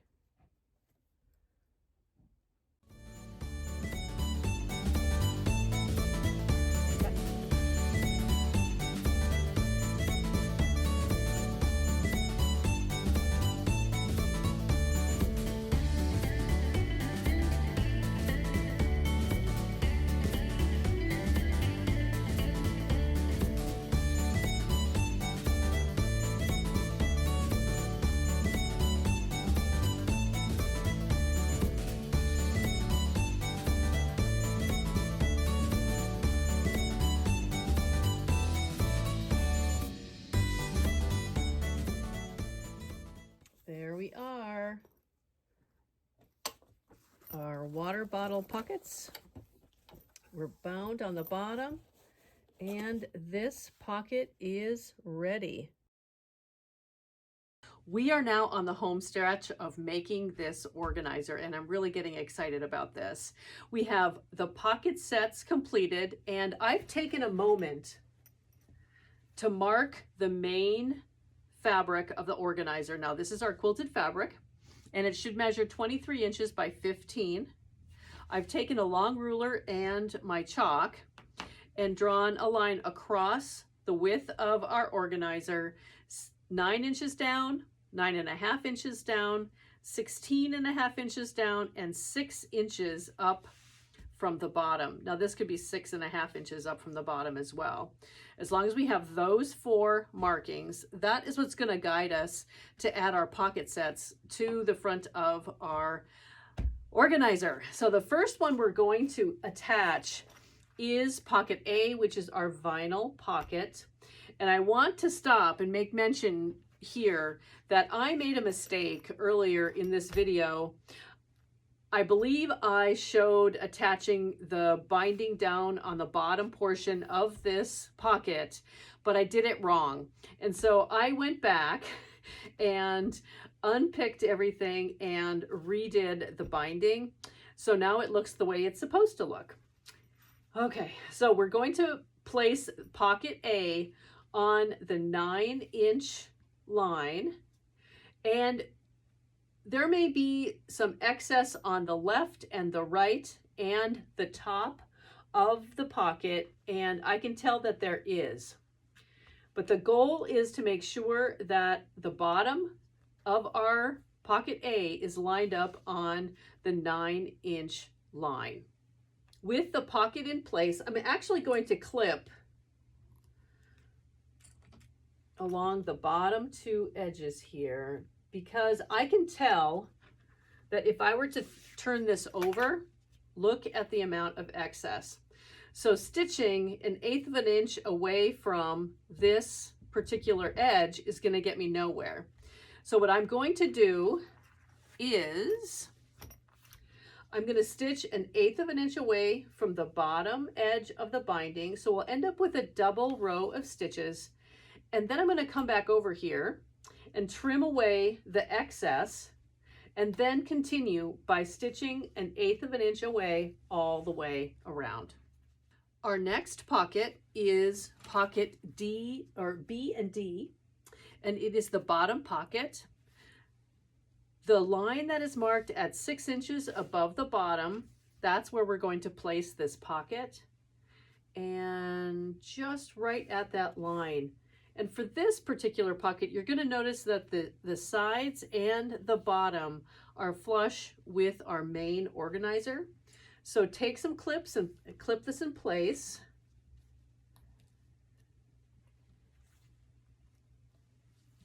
Now remember when we had this extra 4-inch marking in from the left side of this particular pocket? We're going to use that line now and create another dividing line on this mesh pocket. This top edge remains open. So let's stitch 1/8 of an inch down across right at this point here. And just for me to remind myself, I'm going to stick a pin right here. We're going to stop, we're going to pivot, stitch up, stitch back down, and then go all the way over and back stitch right at the top left corner. We have one more pocket unit to add to our main organizer. The marking that is 9.5 inches down from the top and 16.5 inches down from the top, we want to center this pocket grouping right on those lines. I'm going to use clips to keep the edges even, because the edges should match up perfectly. This is another time when we can use our double-sided basting tape right along the bottom edge. But once you get over to the sewing machine, what we're going to do, let me clip the other side over here and keep everything straight.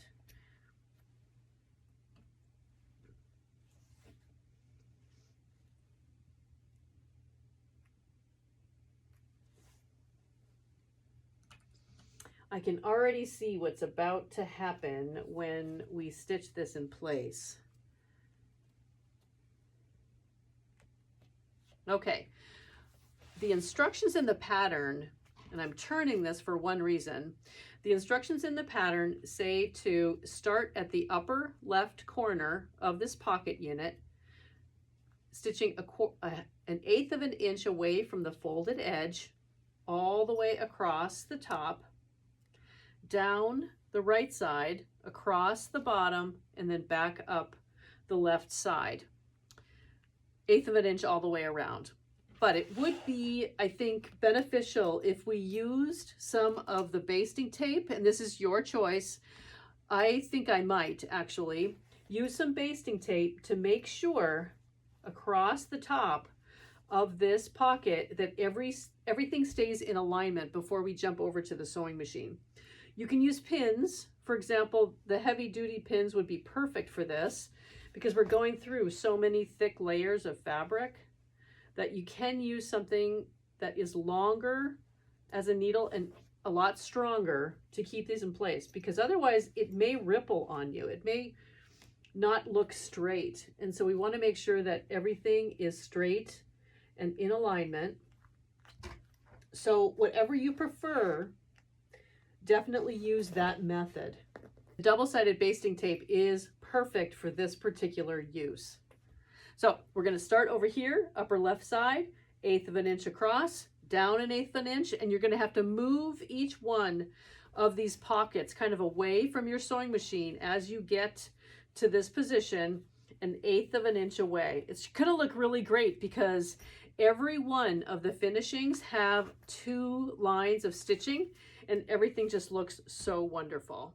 The front of the organizer is in place, and now I have turned this over and marked all the positions for each one of the straps. I did this ahead of time because sometimes it just takes a little bit of time to do all the markings. You know, my first thought was it would have been nice to do the markings when the organizer was completely flat, but I understand now why we don't. The top strap is positioned 4 inches in. We did a little marking that is 4 inches in from each side, and then we're going to place the female end of our buckle just inside that 4-inch mark, and then the same thing, the right side facing up, the unfinished edge of the buckle 4 inches in from the right on the inside edge. And we're going to stitch an eighth of an inch along this edge just to secure it. We want it in place so that there is nothing interfering with the binding that we're going to put on this whole entire organizer. The next position is the bottom strap. Very similar. We are 2 inches up from the bottom, just on the inside edge. This is the female portion of our buckle.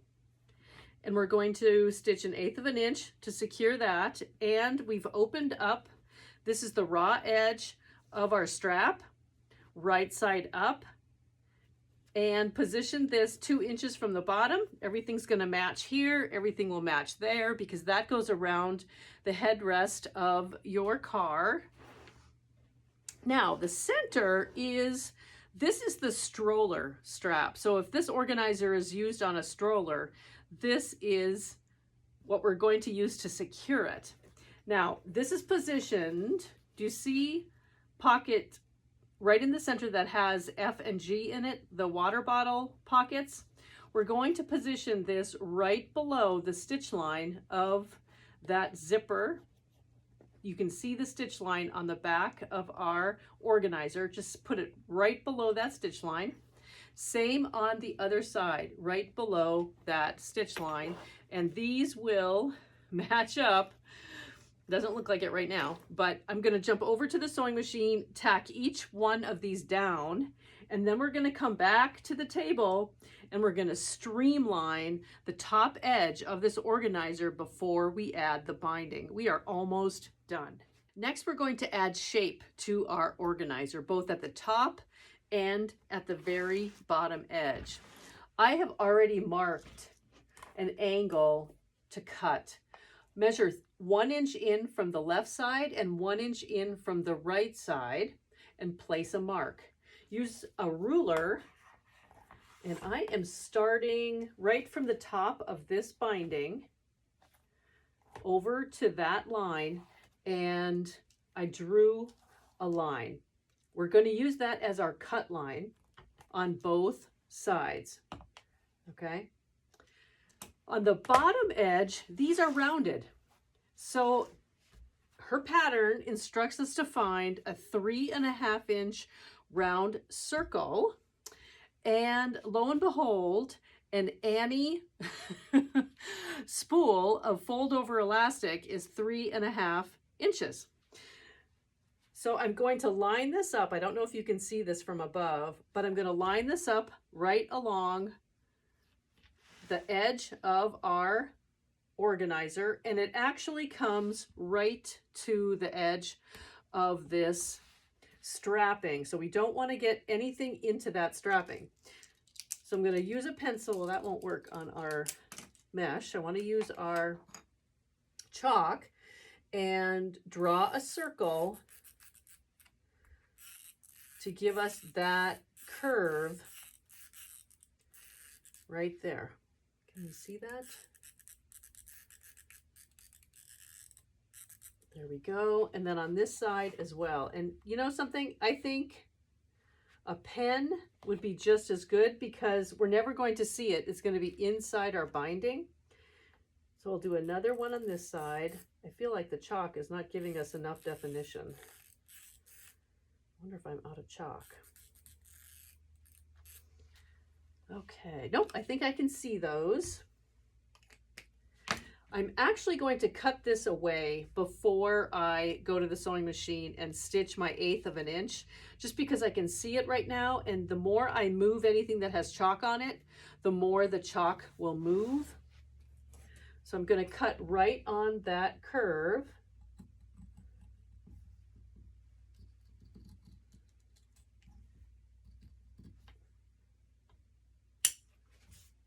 That'll be a nice curve. Actually, a little bit more. Nope, that'll be just fine. And then on this side as well. This is really thick. Now back over to the sewing machine, and I'm just going to add my 1/8 of an inch stitch line to secure all of these layers together. And then I'm going to come back and cut this off right at the cut line. And we're going to be ready for binding all the way around our organizer. The next thing we're going to do, and the last thing, is attach our binding. We're first going to attach the binding to the back and then pull it around to the front and top stitch all the way around. Make sure that your zipper pulls are inside and away from any of the edges. So as you're going around and adding your binding, just make sure that you feel for any of the zipper pulls. And we're going to keep the hardware, let me tip this over. We're going to keep the hardware towards the inside as we attach the binding, which I think makes sense. This is going to be interesting. Okay. We're going to start 3 inches in from the top, follow our edge of our organizer all the way around the curves, all the way up, and stop a few inches in from the upper left corner. We need to have a little bit of excess binding in order to join our binding and to finish the entire top of the organizer. I'm doing a little bit of thinking about the width of the binding for the canvas and the amount of bulk we have with the canvas. This is a 2¼ inch binding strip. And I think a 2½, if I were to do this again, I would do a 2½ inch strip. And what I'm going to do to compensate is I'm going to set my binding strip just slightly inside the edge of the organizer. I think that will give me just a little bit more pull to go around to the front and finish off the organizer really nicely.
I took a moment to pull the binding all the way around to the front side of the organizer. But what I want to do is show you how I positioned the mitered corner at the top. And I did this the same exact steps over on the left side of our organizer. Basically what I did is I'll pull the binding and kind of level it out, pull the top piece, do you see that? Up higher, a little bit past the top edge of our organizer, and then pull this back down again and adjust your corner so you feel comfortable that everything is lining up and that you have a nice corner edge that we're going to sew a seam, and then we're going to we're going to sew our top stitching, and then we're going to pivot and we're going to come back down on the right side of the organizer when we top stitch. So I'm just going to put a clip in that corner to make sure that everything stays in place. I did the same thing to the left corner as well. Pulled it up and then pulled this side of the binding on top of it to give it that mitered corner look. And on the back, it looks exactly the same, a nice finish mitered corner. Okay, so next what we want to do is top stitch all the way around our organizer on the binding, and clip any threads that you see that are coming out of your binding area, because it's so much easier to do any of the maintenance before you start top stitching. I'm going to start top stitching over here on the right side and then go all the way around, and just do your best to keep all of the hardware inside on the back side so that it doesn't get in your way. This is going to take a little bit of time. Each one of these little pieces comes forward. So we want to make sure that everything stays behind and under our organizer as we top stitch. Just take your time.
My goodness, look, we have our organizer bag. This is fantastic. Okay, time for a summary. We've finished the Backseat Babysitter, and I absolutely love this organizer. And the first thing I did this morning was found a few different things that I think would be perfect for entertaining a child in the back seat. Now, I do want to tell you that I did go to the truck and I tested this out. I'm going to show a picture of the organizer in our pickup. We have a really large pickup, and I think if it fits in there, it's going to fit in most vehicles, I think. So I did have to extend the strap that goes around the head seat rest on top. So I lifted that up, put this around that, and then lowered it again. And then the bottom strap goes around the seat. I found that to be quite snug. So if you have a larger vehicle, I would attempt to make this a little bit longer, maybe 5 to 6 inches longer if possible, because it was just so tight. You'll see that in the picture itself. But that was the only other thing that I thought maybe needed to be changed depending on your vehicle and vehicle style. Now, the one other thing I was thinking about when I put this in the vehicle was a lot of times in a car seat, the car seat is facing the back of the car. So this also, I didn't take a picture of it, but I did turn it around to put this on the back seat. And with a pickup, our pickup is one seat in the back and multiple headrests. You can put down the center of the seat, but there's no place for the bottom strap, but it lays nicely in the back seat so that you can entertain a toddler who's facing backwards as well. So I tried to do kind of both things, and it's really, really a fun organizer. So I'd like to go through just briefly all the different pockets one more time so that you can kind of see how this was put together. So we have mesh pockets down in the front. There's 3 mesh pockets. And then there's another open pocket in front of that. So this was our combination pocket that we put in on the bottom edge of our organizer. Then we have our beverage holders, which are just so neat. And this could just be for a water bottle. It can be for anything. And then we have 2 mesh pockets here, and I put some pens in the mesh pockets. Then I have books in here. These are sticker books and a coloring book that are sitting in here. And this is a double zipper. So if you have something that's lower, you can definitely put smaller items in here as well. But I wanted to show, if you take a look at this jumbo coloring book, how deep it is. So it goes down to the bottom of our mesh. So it's a really good size. We'll close those zippers up. And then I have this really cute little teach your child the ABCs and numbers, and it's an interactive little toy. Now, if you have a tablet or an iPad or whatever, slide that down in here. And we have a side zipper. Again, remember a side zipper. So if you need to attach headsets or electronics or whatever, you can slide that right in here. And this can remain open, of course, but you have your zipper compartment. And so this is a tablet that you could put in your zipper compartment as well. And of course, our headrest hook, the bottom hook that goes around your seat. And then there's also the 2 straps to make this a stroller carrier as well. And these are outfitted again with our Velcro, the hook and loop, so that we can hook these on the stroller. They're very tight. And you can use, the D-rings will help you secure this onto the stroller. I don't have a stroller here, so I'm not going to show you how to put that on, but I'm sure you understand the concept of wrapping this around the handle of your stroller through the D-ring, and then you make it as tight as you need it to be. Okay. Now, I did get a question from somebody who viewed the images of us making this project along the way on, I think it was Instagram or Facebook, and she asked if this would fit on the front of a walker. And I thought that was a great idea. Now, we do have also, Annie has a pattern called the Sidekick, which is also a great way to carry things on a walker. It's a little bit narrower than this organizer here. You can see the size difference, but it does the same thing. Hooks over the bar of a walker, or this could be for a stroller as well.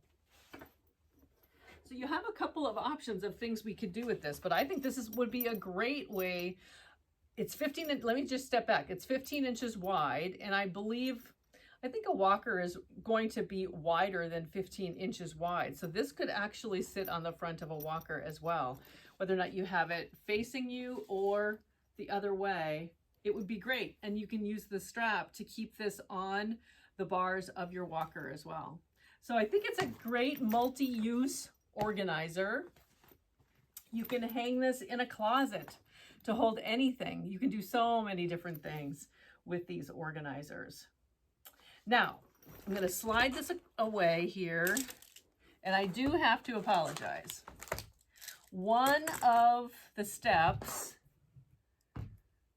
in the video, there may be more than one, but the one that I'm thinking of right now is, because I always take a moment and review the pattern one more time to make sure that I illustrated everything correctly and that I was sharing the tips and techniques for the fabric that we produce as well as the pattern itself.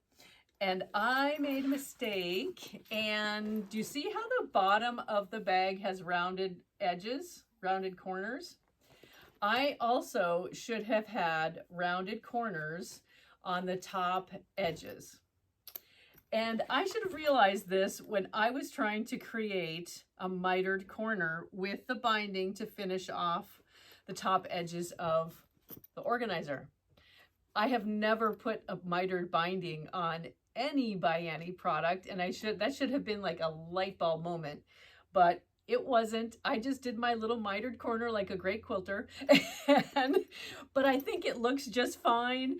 And I just wanted to draw your attention to the fact that I should have had a rounded corner so that all four corners match and look the same with the nice style of the rounded organizer. So I apologize for that. Now, the other thing I want to talk about is the canvas and the fabric choice that I did make. I did choose canvas for the main fabric and for the lining. It is, for me, I just feel like the canvas is a great, durable, a little bit heavier than cotton to use for this type of a product. And I think it's going to be great for it. But there are a few little challenges when you're sewing with canvas and how it adjusts how you're sewing each one of the components onto the main portion of the organizer. And I think just keep this in mind when you are sewing your project. If you are using canvas, you could use canvas for the main portion of the bag and cotton for the lining and the coordinate. It can be any combination of it. I just truly believe that the canvas is just so much stronger and perfect for this organizer. But it did make it difficult to mold the beverage holders into place. And I think the biggest change when you're working with cotton versus canvas, which is a little thicker, is that the binding is a little bit different. And what I mean by different is that it may need to be a little bit wider to account for the thickness of the canvas itself. Does that make sense? I did adjust the binding and how I attach the binding to make sure it will go around to the front edges. And I did make note of that when I was going through the video. I think everything else though, the top edges of the beverage holder, the binding that's put on the bottom of the beverage holder pockets, and any other binding seemed to be okay. I didn't find anything to be out of the ordinary there or that would need us to increase the width of our binding strips. So I think we're fine with all of that. But if you want to work with cotton, we're going to have two different options available on our website for this organizing kit. One will be all cotton and one will be the canvas with the cotton coordinate. So you do have choices. I also want to review with you the notions that really made this project easy to sew and complete. Throughout the video, I definitely use the ByAnnie stiletto just to keep things even and moving through the sewing machine nicely, especially when we're doing binding. So the stiletto is definitely a must-have when working on any kind of bag making project. And I really love the bottom edge. I think we kind of forget about the back edge of the stiletto, which is a flat surface, and it helps us not have to jump up every time we need to go to the ironing board. We just simply need to hand press or press with the bottom of our tool, and it just keeps us at the sewing machine doing what we're supposed to be doing. I use the double-sided basting tape a lot. This is a good bag for using this basting tape. Anywhere that you don't want to put pins, especially in the middle of a project and when we're working with canvas. This is really when I like to use the basting tape. Otherwise, we have to use pins that are the long, really sturdy pins to keep things in place so that they don't move around. The canvas is thicker and it is sturdier, so you're going to use different notions when you're working with the canvas. I don't think you'll need the big pins if you're working with cotton, but you definitely, regardless, are going to use your double-sided basting tape. Everywhere I work, when I'm working on a bag project, I always use our handy dandy clips. So have those, your rotary cutter, and your snippet scissors. I think those are the things that really, oh, and the needle size on your sewing machine. If you're working with canvas, I definitely recommend the 90-14 size needle and a top stitch needle because it's really a strong needle. If you're working with cotton, I think you can get by with an 80-12. I typically have an 80-12 on my machine when I'm just doing, even with the soft and stable and the multiple layers that we're working with, you can use an 80-12. Either one will work with either fabric combination. The other thing that I wanted to mention is the bobbin. In the middle of my video, I don't remember if I took it out or left it in, but I ran out of bobbin. So you need 2 loaded bobbins for this project. So do that ahead of time so that you don't have to stop, change your thread, or use a bobbin winder to get a second bobbin going. And I think that's it. I think it was just a fun project. It's great to work with vinyl, with zippers, with mesh, with fold over elastic, with soft and stable, a little bit of hardware. You really got a great opportunity to hone in your skills for so many different techniques on this really, really fun organizer. So I think it's really a great tool. You think about how long your child stays to be a child when they're sitting in the backseat of a car, but I can tell you that you'll use this beyond that. This is a great organizer, even if you're going to a retreat. Put your own personal things in here, and it's a wonderful tool for you. So I really thank you for following along on our video, and add any comments or questions below in the section that's comments and questions, and we'll definitely answer each one of those questions. And subscribe and like our video. And until next time, keep sewing, smiling, and sharing.